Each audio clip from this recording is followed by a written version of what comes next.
What if the cowboy every girl dreamed of was secretly dreaming of only one girl who barely even looked his way? The golden light of dawn stretched across the dusty main street of Silver Creek as Thomas Garrett led his stallion toward the livery stable. His shoulders stayed straight despite the weariness of riding for 3 long weeks. Women paused in their morning errands, pretending not to stare, though everyone knew they were waiting for that famous smile of his, the one that made them blush and whisper behind gloved hands. Silver Creek was booming in 1876. The railroad had brought new life, new faces, and a steady stream of hopeful settlers. But none drew more excitement than Thomas Garrett, the cowboy with a reputation as the fastest draw in Colorado. What surprised folks even more was not his skill with a gun, but the warmth of his smile. It was the kind of smile every unmarried woman in town wished for. But Thomas kept a polite distance. He was kind, he was respectful, but no matter how many dinner invitations he received, he never seemed to want anything more. The town had its theories. Maybe he had a sweetheart somewhere back east. Maybe he preferred the trail over settling down. Maybe he was hiding something. What no one knew was that his heart was already spoken for, though he'd barely exchanged more than a dozen words with the woman who held it. Delilah Bennett stood at the front of her little general store, sweeping the porch with quick strokes. Her chestnut hair caught the sunlight, and her green eyes glowed whenever she looked up. At 22, the town whispered she was on the shelf, but everyone also knew Delilah had turned down more suitors than anyone could count. The store her late father left her was her pride. She guarded it with everything she had. She glanced up just as Thomas passed by. Their eyes met for half a second. His famous smile changed, softened, warmed in a way no one else ever saw. Delilah's heart stumbled, but she quickly looked down, pretending to focus on sweeping. "Morning, Miss Bennett," Thomas said quietly, tipping his hat. "Mr. Garrett," she replied without meeting his eyes. "Welcome back." Quote, he took a breath as if wanting to say more, but before he could, Josephine Edwards, the mayor's daughter, hurried toward him. "There you are, Mr. Garrett. Mother and I were hoping you'd join us for supper tonight." Thomas stepped back politely. "I appreciate the invitation, Miss Edwards, but I've had a long ride. Perhaps another time." Josephine's lips tightened. "We've been planning this dinner." "I'm sorry," Thomas said again, gently but firmly. Delilah heard it all while pretending not to listen. She knew this scene well. Women chasing, Thomas declining. It shouldn't matter to her. And yet her pulse always betrayed her. As Thomas walked away, he glanced back, not at Josephine, but at Delilah sweeping her porch. She kept her head down, though her heart beat a little too fast. Later that afternoon, Delilah was sorting new stock when Mrs. Whitaker, the banker's wife, walked in. "Such a handsome man, that Thomas Garrett," she said as she browsed the shelves. "Every girl in town is wild over him. I heard he turned down Josephine Edwards again this morning." Quote, "What color thread would you like?" Delilah asked, trying to ignore the sting of jealousy she had no right to feel. Mrs. Whitaker leaned closer. "They say he must have a sweetheart somewhere else. No man that handsome stays single without a reason." "That will be 15 cents, Delilah said, handing her the thread. After Mrs. Whitaker left, Delilah tried to shake off the conversation. She didn't want to care about Thomas Garrett. She had a business to run. Dreams were a luxury she couldn't afford. The bell chimed again. She looked up and froze. Thomas Garrett stood in the doorway, hat in hand. "Miss Bennett," he said softly. "Mr. Garrett," she replied, brushing hair behind her ear. "What can I help you with?" "Supplies. Been on the trail for 3 weeks." She gathered coffee, beans, salt. When she reached for a jar of raspberry preserves, he spoke again. "If you still have those preserves, they're the best I've had since I left Tennessee." Delilah blinked. "You remember that?" He smiled that soft smile again. "Hard to forget something that reminds you of home." Quote, warmth spread through her chest. "Where is home?" she asked gently. "Tennessee," he said, his voice distant. "Haven't been back in 10 years. 10 years is a long time." Thomas nodded. "Home isn't always a place." She wrapped his items carefully and handed them over. When their fingers brushed, her breath caught. "That will be $2.35, she managed to say. He paid, then paused at the door. "Miss Bennett," he said quietly, "will you be going to the Founders' Day dance?" Her heart jumped. "I hadn't planned on it." For the first time, disappointment flickered openly across his face. "I see. Well, good day to you." "Good day," she murmured. After he left, Delilah stood still for a long time. Had she imagined the invitation hidden in his question?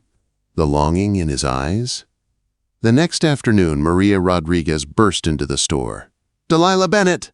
Why didn't you tell me Thomas Garrett is asking about you?" Delilah nearly dropped the ledger. "Asking about me?" "Yes," Maria said. "He asked my father how long you've run this place. He asked the sheriff if you were ever in trouble. He even asked Mrs. Peterson if you're spoken for." Delilah's heart raced. "That can't be right." Maria grinned. "Oh, it's right. He's curious about you." Delilah sat down, stunned. Why would a man like Thomas Garrett want to know anything about her? That night, she tossed and turned, unable to sleep. She told herself it meant nothing, that he was just being neighborly. But deep down, she remembered the way his smile changed when he looked at her. Softer, gentler, almost shy. The kind of smile a man saves only for someone special. And she wondered, just for a moment, if it could be true. What if the man every woman wanted was the one man who might die before ever telling her how he truly felt? The next morning, Silver Creek woke to a tension thick as storm clouds. Sheriff Collins himself walked into Delilah's store, his boots heavy on the wooden floor. "Miss Bennett," he said, removing his hat, "I need a word." Delilah's stomach tightened. "Is something wrong?" "The Reeves Gang has been spotted near Silver Springs. Word is they're headed this way." The name alone chilled her. Everyone knew the Reeves Gang. Brutal men with no mercy in their hearts. "Why would they come here?" she whispered. "Army payroll's arriving tomorrow. $30,000, someone leaked the news. He gave her a stern look. "If there's trouble, stay low, stay safe. Don't try to be brave." When he left, Delilah stood frozen, fear creeping up her spine. Her store sat right across from the bank, the first place the gang would hit. The bell over the door jingled again. Thomas Garrett stepped inside. Except this time, he didn't have that warm cowboy smile. His eyes were sharp, serious. The gunslinger in him was awake. "You heard?" he asked quietly. "Yes," she said. "About the Reeves Gang." Thomas moved closer.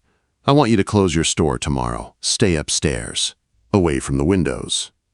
"I can't close," she said firmly. "Saturday is my busiest day." Thomas shook his head. "Delilah, they're coming." "I know Jedediah Reeves. He won't back down." Her heartbeat stumbled. "You know him?" Quote, "We rode for the same ranch during the range wars," he said. "But when he turned outlaw, I walked away. He didn't."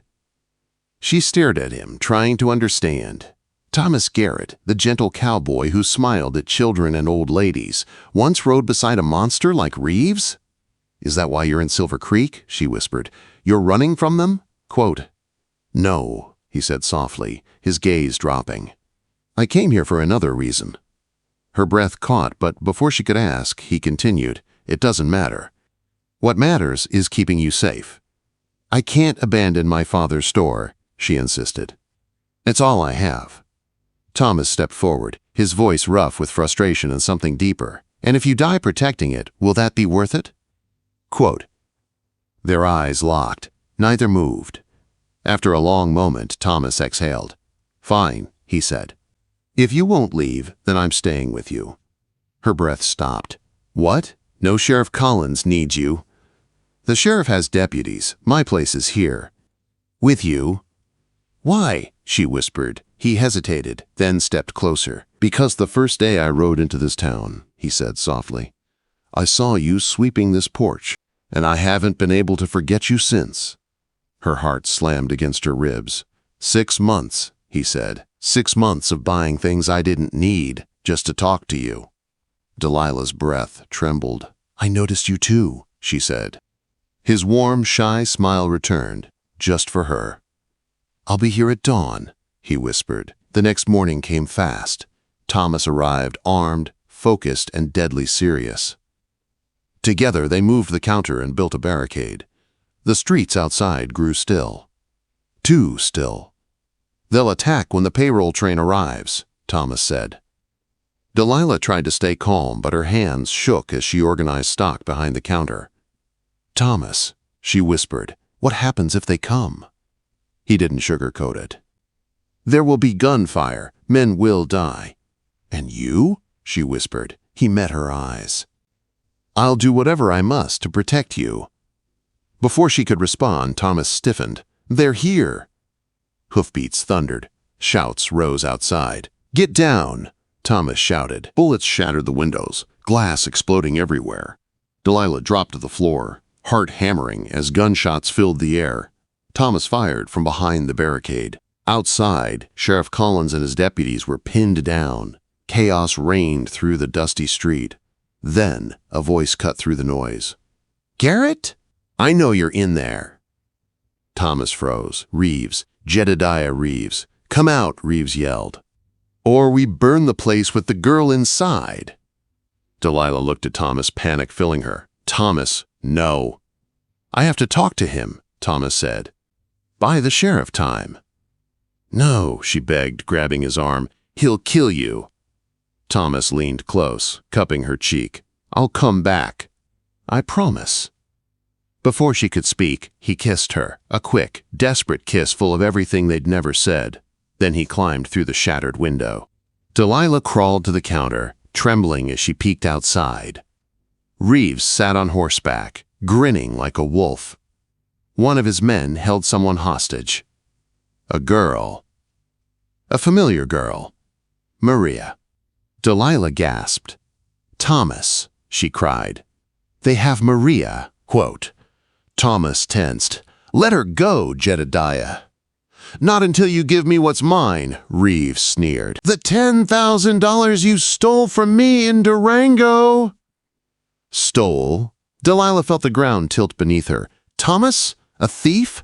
But then Thomas spoke. "You stole that money from orphan children," he said. "I returned it."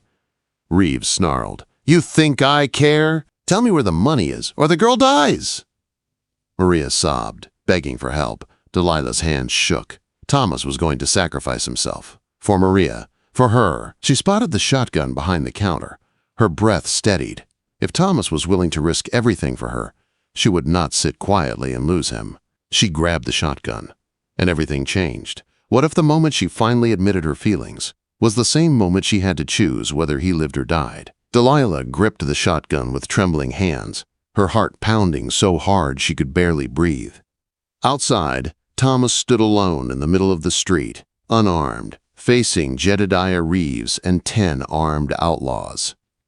Inside, Maria sobbed in fear. Sheriff Collins and his deputies were still pinned down, and Delilah realized something with a sharp, painful clarity. If she didn't act now, she might lose Thomas forever. "Don't do anything foolish," Thomas had told her, but loving someone meant doing foolish things when it mattered most. A shout broke through the air. "That girl dies unless you talk, Garrett," Reeves growled. Thomas lifted his hands, calm but steady. "Let her go. I'll come with you." "No," Delilah whispered, horror twisting inside her. Reeves smirked. "Always knew you were soft. Fine. Come quietly, and maybe I let the girl walk." Delilah could see it clear as day. Reeves would kill them both. He had no intention of mercy. Her fear burned into something fierce and brave. She rose from behind the counter, aimed the shotgun at the back door, and pumped both triggers. The blast shook the entire store. One outlaw fell instantly. Another dove behind a shelf for cover. Delilah tried to reload, but the last man rushed her, knife raised. She stumbled back, skirts tangling around her legs. The shotgun slipped from her grasp. She fell hard as the outlaw lunged toward her. "Nowhere to run, girl," he hissed. A gunshot cracked through the air. The outlaw fell forward, lifeless. Thomas stood in the doorway, breathing hard, revolver smoking. Their eyes locked, full of fear, relief, and something deeper. "Are you hurt?" he asked, rushing to her. She shook her head. "I'm okay." "Thomas." Maria. She's safe, he said. Reeves lost control when you fired. Sheriff Collins used the opening. They're taking him down now. The world muffled around her. Relief flooded her so fast she nearly collapsed. Thomas caught her, pulling her into his arms. You saved me, he whispered. And you saved me, she breathed. Outside, the townsfolk cheered as Reeves was finally captured. But inside the store, all Delilah could hear was Thomas's heartbeat beneath her ear. When the danger passed, Sheriff Collins stepped inside. Reeves is done, the sheriff said. 5 dead, 4 captured. It's over. Thomas nodded, still holding Delilah close. The sheriff surveyed the ruined shelves, the shattered windows, the bullet holes.